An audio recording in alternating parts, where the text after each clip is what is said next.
What is going on, everybody, and welcome back to my channel. If this is your first time here, then be sure to subscribe so you never miss a new video.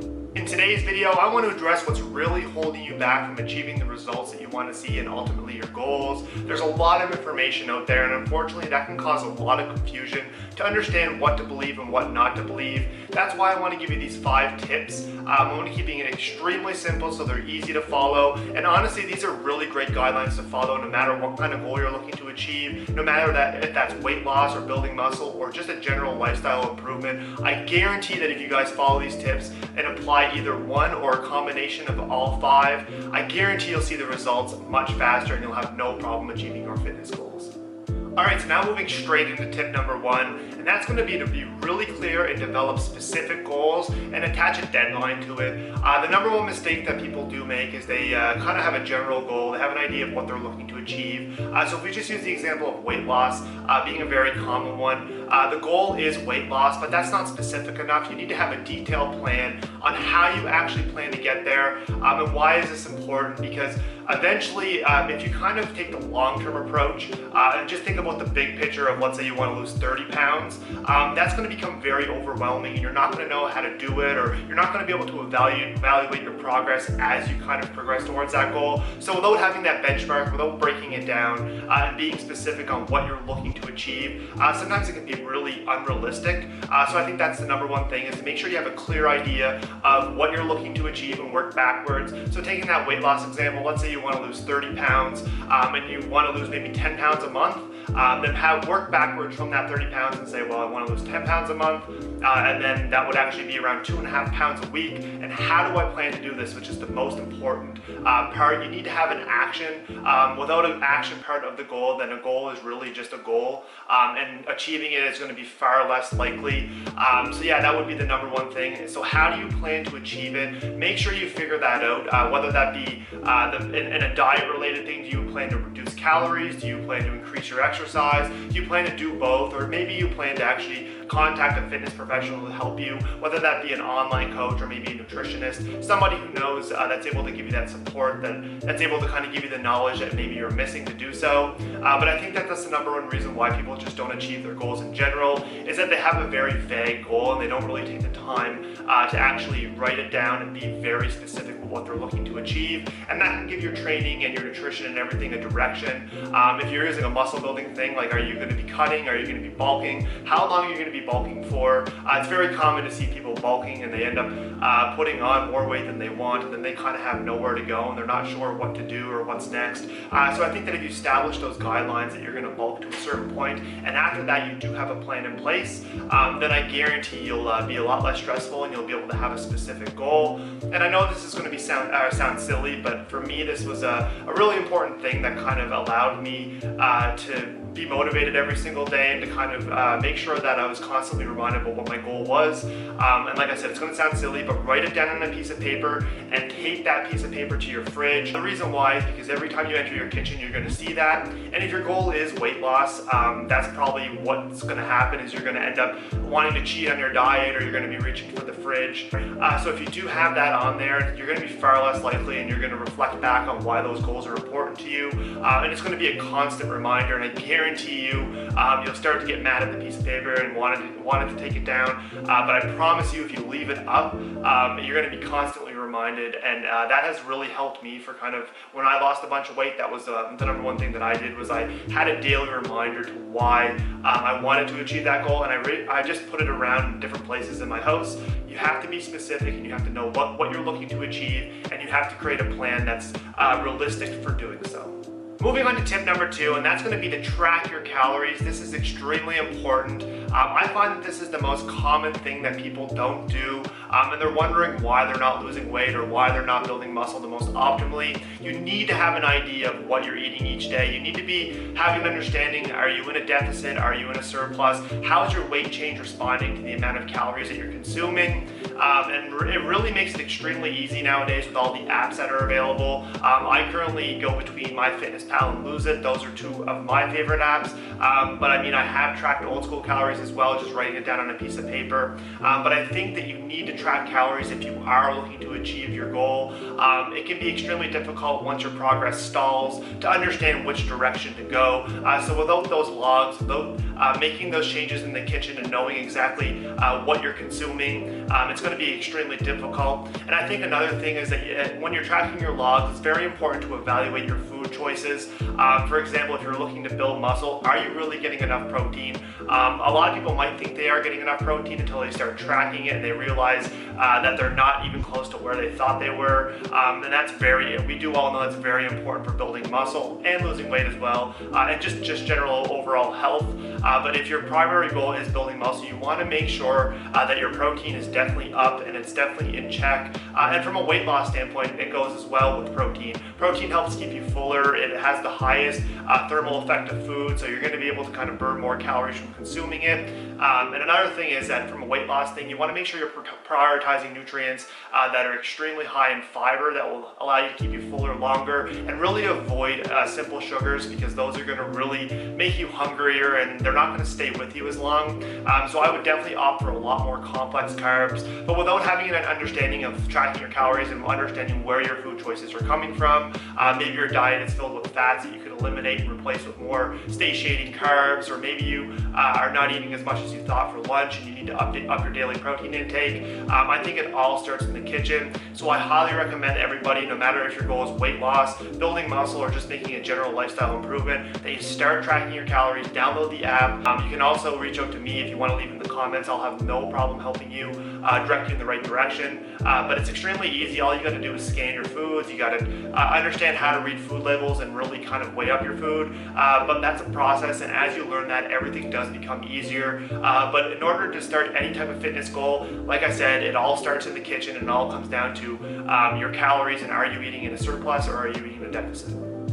Moving on to my third tip, and this is the most important when it comes to any aspect of the gym, with so many people focused on how they're going to organize their training split, and if they're doing enough volume. I think what gets lost in translation is training intensity. I think that a lot of people lack training intensity, and this is a very relative thing. It depends on how your workouts are set up and how you actually are able to push yourself.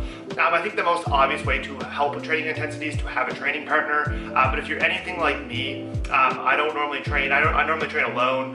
So I find that the best thing to help me with that is just making sure that I enter that mental space in my head where I'm able to kind of zone out and just really focus on the workout itself, really trying to get into the zone. I find that the music really helps if you find a really good playlist that's able to kind of motivate you during your workout. But at the end of the day, it really comes down to being able to push yourself, and there's no better feeling or no more rewarding feeling than being able to leave the gym feeling fully accomplished, knowing that you gave it your all, and you left everything on the gym floor. But there is a balance. Obviously, you need to address your recovery. So for those who are new to maybe trying to up their training training intensity, I guarantee you will be sore. And if you have to kind of push back the exercises, I know some people go in there and they do 5 exercises for chest. What my recommendation would be is to kind of cut the amount of exercises that you do and increase the quality of those exercises. So maybe you only have to do 2 or 3 chest exercises, but really try to include some intensity techniques, really trying to push yourself hard. And honestly, I guarantee if you do that, you will notice a big difference. I think so many people are focused on trying to hit the muscle from different angles. They need to include a press going this way and a press going that way. But at the end of the day, it's really the simple exercises. It's the foundations, but it's also being able to give your best effort on that particular exercise. So like I mentioned before with recovery, you'll notice that your recovery, you'll have to make sure that that's really prioritized. It's something that I'm trying to improve on myself. And I think a lot of people that are in the gym maybe 6-7 days a week, maybe if they're not training the way that they should in terms of being able to exert the right amount of intensity, I guarantee you'll be pushing that number back to 4 or 5. But those training sessions, just because you're not into the gym those extra 2 days, it doesn't mean you're not optimizing your training and your workouts. I guarantee that if you train 4 days a week but you train hard, it's going to be a lot better than training 5 or 6 and really not giving your best effort. I think there's a time and place as well for training intensity. What I mean by that is you don't want to go to failure on a bench press every single workout. You want to save that for more your isolation work, but that doesn't mean that you shouldn't be pushing yourself at the bench press and trying to better your numbers from each week, and really trying to make sure that you're kind of on the proximity of failure, but you're also able able to kind of find a happy medium to be able to push yourself and progress. But like I said, I'm not trying to say that you have to go in and try to demolish your body for every single exercise. All I'm trying to say is really sit back and address your intensity and see whether or not you actually are training hard enough, because that could honestly be the main reason to why you're not seeing results. Now for my fourth tip, and that's training related as well, and it kind of goes hand in hand with increasing your training intensity. You need to find a way of being able to progressively overload each and every week. That is the main driver of muscle hypertrophy, and a lot of people kind of go in there, they're not really tracking their training. They're not really, maybe they are progressively overloading, but they're not really tracking it and figuring out ways to manipulate their training. A lot of people just kind of associate progressive overload with adding more weight each week, and that can be extremely hard to do, especially if you're in the intermediate to advanced stage. If that was the case, then everybody would be benching 600, 700 pounds because you'd be just increasing each week. But there comes a point where you need to be able to add in different ways to progressively overload. So what I mean by this is make sure you're tracking your training and try to find a way to structure in some progressive overload into your training. You can do this through increasing the amount of sets that you do. So let's say you are performing like a dumbbell row. Maybe you could build in a progression scheme where you go in and you do 3 sets, and then the next week you go in and you do 4 sets. So you're adding sets to that. You can also manipulate the reps. So you're doing that in the sense of progressively overloading the reps. Maybe you're doing dumbbell rows, taking that same example. Maybe you're doing them with 60 pounds. Maybe next week try going in and using the 65 pounds and trying to get the same amount of reps. That's another way, but another way to manipulate progressive overload is by doing intensity techniques, really trying to push yourself and being able to kind of manipulate the training volume. And you want to really make sure that you're doing it by tracking your workouts. So my recommendation is to really start logging your workouts, whether that be on a piece of paper, in your phone, and being able to push yourself, because it can be very easy going in on squat day and maybe you squatted 2 plates last session to kind of say, you know what, I'll go back to 2 plates, and next thing you know, you find yourself 3 weeks later still doing 2 plates when you probably could start adding weight and start challenging yourself.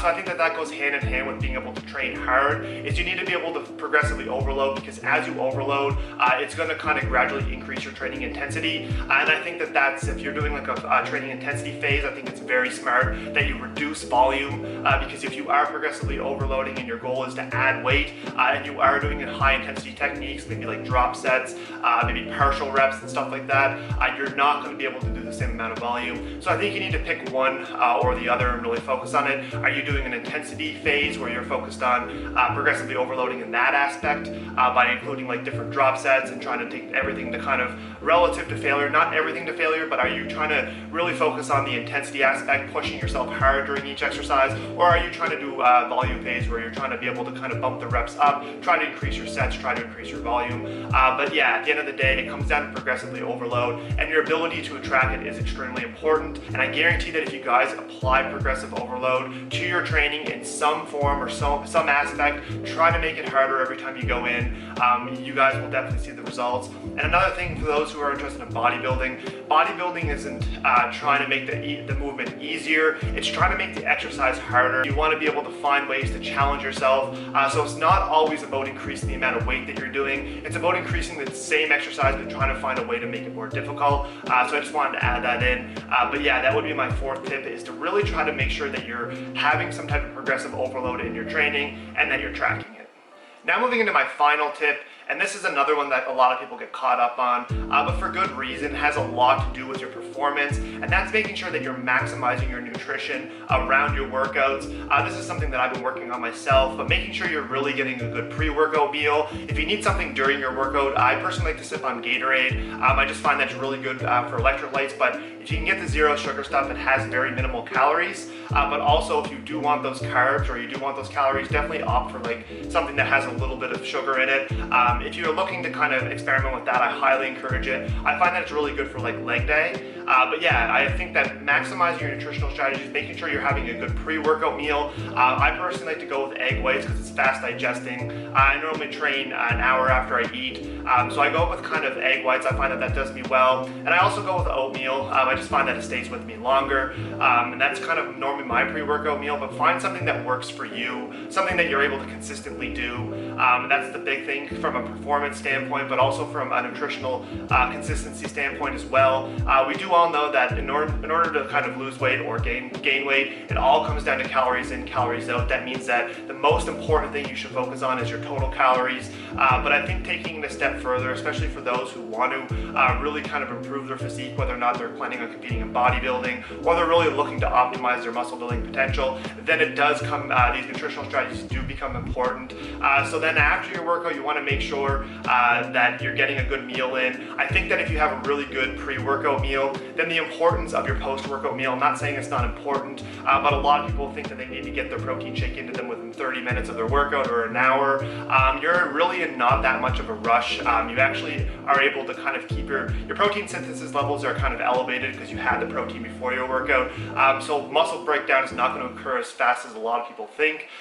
But so in terms of your pre-workout meal, if you get a good pre-workout meal, then your post-workout meal becomes less important. But let's say you don't have time and you don't really get a good pre-workout meal in, then that's when the post-workout meal is extremely important. Make sure you're getting some type of fast digesting carb, fast digesting protein, something that's able to kind of replenish those glycogen storages and kind of get the protein into your body so you can repair and build muscle. So that's kind of my take on that, is that pick one, whether or not, whichever one's best for you. Obviously you want to eat something before you work out, but if you just maybe have a banana or something like that, then you have a pretty decent post-workout meal. That normally does a pretty decent job. And definitely experiment with intra-workouts. Like I mentioned, Gatorade for me, it's just good for being able to kind of keep you hydrated, and I find that it gives you a little taste as well. Focus on overall calories. I think that a lot of people get too dialed in with these meals and they end up getting off track too quickly.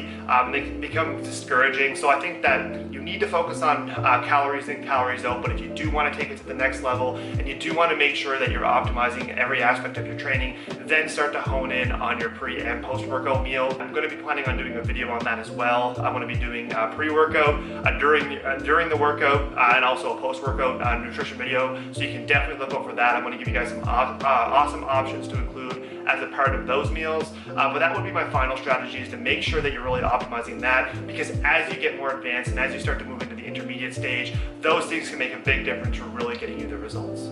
Alright guys, that's going to conclude the video for today. I hope everybody enjoyed it, and definitely start implementing these tips if you're really looking to take your results to the next level. Like I mentioned at the start of the video, focus on one at a time. Maybe you are doing some, maybe you can improve on others. Like I said, if you do a combination of these will work really, really well. And I kind of wanted to make it simple and easy to follow and kind of take it from every perspective, from a beginner to basically an intermediate lifter to an advanced lifter. So that was my reasoning with that. But definitely give these tips a try, and I guarantee that if you apply one or more, or even a combination of these, I guarantee you guys will see the results that you guys are looking to see. And as always, don't forget to subscribe to my channel, because I do have a lot of great exciting content that's planned in the works that I'm super excited to share with you guys. So hit that subscribe button. Also turn on the bell notification so you never miss a new video every time I upload one. So yeah, be sure to turn those bell notifications, and also drop the video a like. I do appreciate all the support and the feedback. It definitely goes a long way, and I'll catch everybody in the next one. Peace out.